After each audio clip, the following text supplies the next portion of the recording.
Pickup ভ্যানের ধাক্কায় মর্মান্তিক মৃত্যু দুই বাইক আরোহীর। প্রতিবাদে জিটি রোড অবরোধ করে বিক্ষোভ স্থানীয়দের। মর্মান্তিক পথ দুর্ঘটনা, পিকআপ ভ্যানের ধাক্কা মোটর বাইকে, মৃত্যু দুই যুবকের। ঘটনায় আটক ঘাতক গাড়ি চালক। জিটি রোড অবরোধ করে প্রতিবাদে সরব উত্তেজিত জনতা।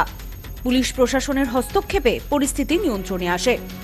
মর্মান্তিক পথ দুর্ঘটনায় মৃত্যু দুই অনলাইন ডেলিভারি বয়ের। মর্মান্তিক দুর্ঘটনাটি ঘটেছে আসানসোল দক্ষিণ থানার অন্তর্গত কুমারপুর এলাকায়। ঘটনা সূত্রে জানা যায়, আসানসোল দক্ষিণ থানার অন্তর্গত কুমারপুর এলাকায় জিটি রোড দিয়ে একটি মোটর বাইক করে দুই অনলাইন ডেলিভারি বয় যাচ্ছিল।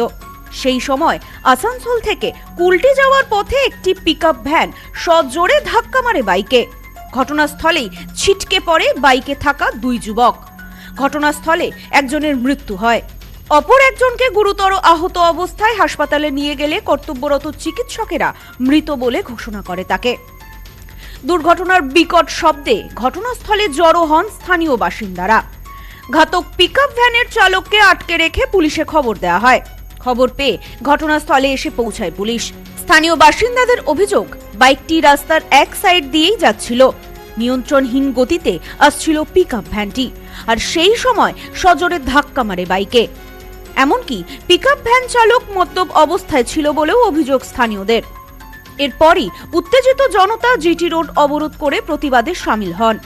পরিস্থিতি সামাল দিতে ঘটনাস্থলে এসে পৌঁছায় বিশাল পুলিশ বাহিনী।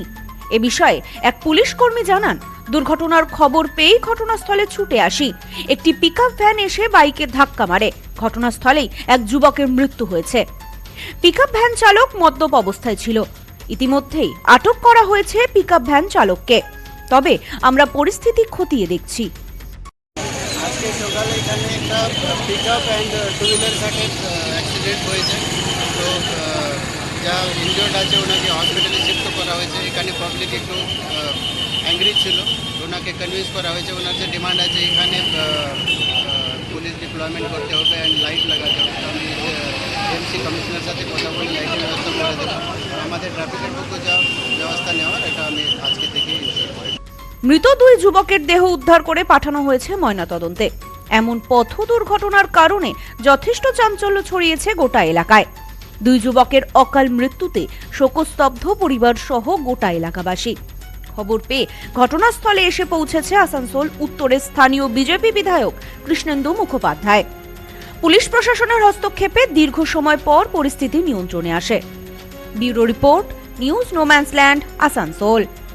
সম্প্রীতি guest house hotel and restaurant. সমস্ত আধুনিক সুবিধাযুক্ত AC double bedroom, standard double bedroom, twin bedroom, deluxe double bedroom. আমাদের হোটেলেই রয়েছে বাঙালির খাবার সহ মাল্টি কুইজিন রেস্টুরেন্ট। শহরের মধ্যে অথচ সম্পূর্ণ নিরাপদ পরিবেশে থাকা খাওয়ার একমাত্র ঠিকানা Sampriti guest house hotel and restaurant, Chakdah road, টবাজার, বনগাঁ। ফোন 03215257603।